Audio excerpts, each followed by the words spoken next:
Hello everyone, welcome to MR creations and blogs. ఈరోజు మనం చేయబోయే రెసిపీ వచ్చేసి ఎగ్ పులుసు, ఎగ్ అంటు పులుసు అనమాట.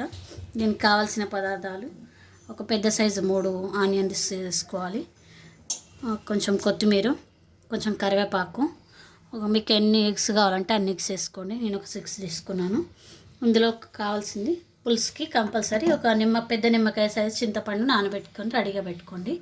ఇప్పుడు ప్రాసెస్లోకి వెళ్ళిపోదాం ఫ్రెండ్స్. ఫస్ట్ స్టవ్ ఆన్ చేసుకోవాలి. స్టవ్ ఆన్ చేసుకొని బాండి పెట్టి అందులోకి ఆయిల్ వేసుకోవాలి. సరిపడా ఆయిల్, కర్రీకి సరిపడా.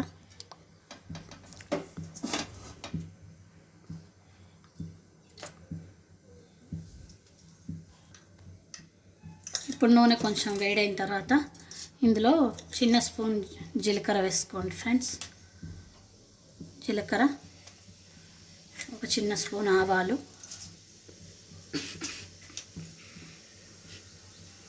అవి కొంచెం కాగిన తర్వాత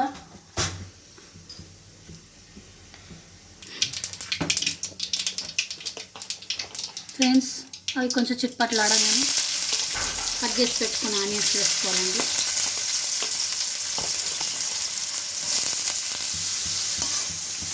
ఆనియన్స్, కొంచెం కొత్తిమీర వేసుకున్నాం.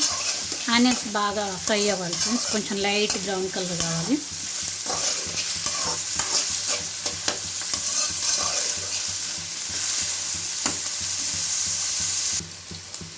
ఉల్లిపాయలు కొంచెం ఫ్రై అవుతున్నప్పుడు కొంచెం కరివేపాకు వేసుకోవాలి ఫ్రెండ్స్. వేసుకొని కొంచెం ఫ్రై కానివ్వాలి. లైట్ బ్రౌన్ కలర్ వస్తే ఉల్లిపాయలు ఫ్రై అయిన తర్వాత నెక్స్ట్ ప్రాసెస్.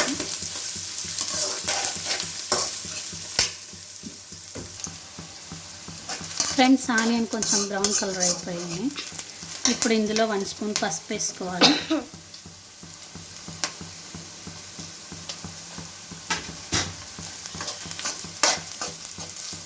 అంతా మిక్స్ అయ్యేలా కలుపుకొని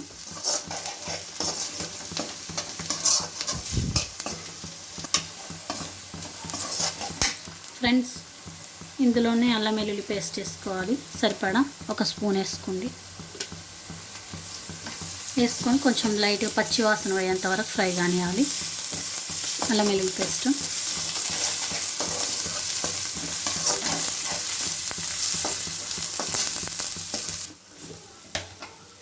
ఫ్రెండ్స్ అల్లం వెల్లుల్లి పేస్ట్ కొంచెం స్మెల్ పోయిన తర్వాత, పచ్చి వాసన అయిపోయిన తర్వాత ఇందులోనే కారం వేసుకోవాలి.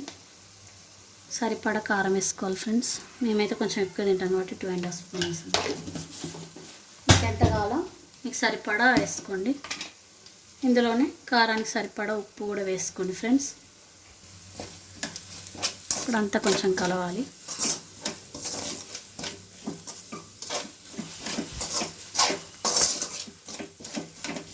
కొంచెం కానివ్వాలి ఫ్రెండ్స్. కొంచెం కారం ఉప్పు వేసిన తర్వాత కొంచెం ఉల్లిపాయలు కారం ఉప్పు పట్టేంత వరకు ఒక 2 నిమిషాలు వేగనివ్వాలి.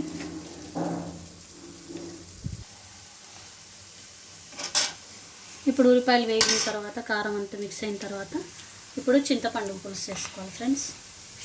ముందుగా నానబెట్టుకున్న చింతపండు పులుసు వేసుకోవాలి ఇందులోనే.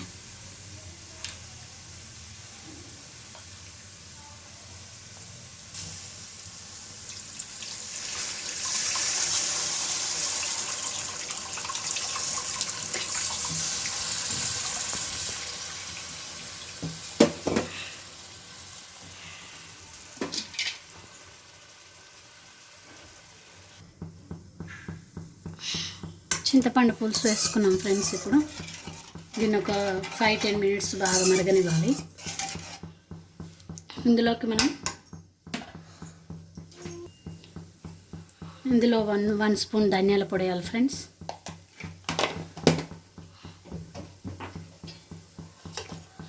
అలాగే ఒక హాఫ్ స్పూన్, పావు స్పూన్ అంతా జీలకర్ర మెంతుల పొడి వేయాలి. ఆల్రెడీ వేయించి పొడి చేసుకున్న జీలకర్ర మెంతుల పొడి.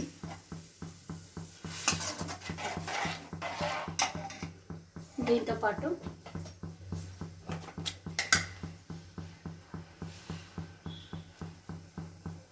కొంచెం గరం మసాలా పౌడర్ వేసుకోవాలి. కొంచెం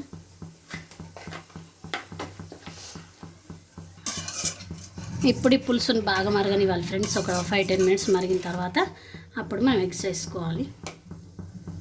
ఉప్పు కావాలంటే చూసుకొని మళ్ళీ ఉప్పు వేసుకోవచ్చు సరిపడా, ఉప్పు ఏమైనా తక్కువ ఉంటే.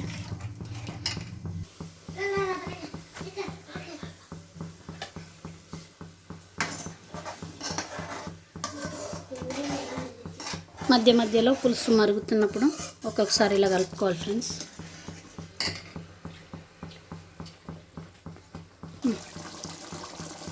ఫ్రెండ్స్ పులుసు బాగా మరి కొంచెం చిక్కగా అయిపోయింది చూడండి. ఇలా ఆయిల్ కూడా పైకి వచ్చేస్తుంది.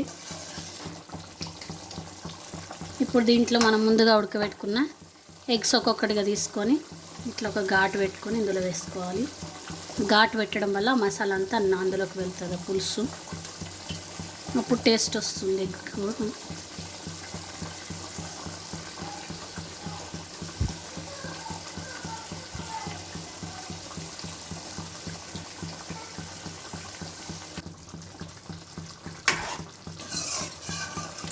ఎగ్స్ వేసేసాం ఫ్రెండ్స్. ఇప్పుడు పులుసు ఇంకొక 2 నిమిషాలు మరగనిచ్చి ఎగ్స్ కొంచెం ఆ పులుసు అంతా ఎగ్లోకి వెళ్ళాక ఒక 2 నిమిషాలు ఉండనివ్వాలి. ఫైనల్గా కొత్తిమీర వేసుకొని దించేసుకుంటే కోడిగుడ్డు పులుసు రెడీ అయిపోతుంది. మన ఛానల్ని ఫస్ట్ టైం చూస్తున్నట్టయితే కొంచెం లైక్ చేసి, షేర్ చేసి, సబ్స్క్రైబ్ చేసుకోండి ఫ్రెండ్స్. నాకు కొంచెం సపోర్ట్ చేయండి ఫ్రెండ్స్. పులుసు కొంచెం మరిగింది అయిపోయింది ఎగ్స్ వేసిన తర్వాత. ఇప్పుడు ఫైనల్గా కొత్తిమీర వేసుకొని స్టవ్ ఆఫ్ చేసుకోవాలి ఫ్రెండ్స్. అంతే, ఎగ్ పులుసు రెడీ అయిపోయింది. మీరు కూడా ఒకసారి ట్రై చేయండి ఫ్రెండ్స్, టేస్ట్ బాగుంటుంది. ఎగ్ పులుసు రెడీ. లైక్ చేయండి, షేర్ చేయండి, సబ్స్క్రైబ్ చేసుకోండి ఫ్రెండ్స్. బాయ్.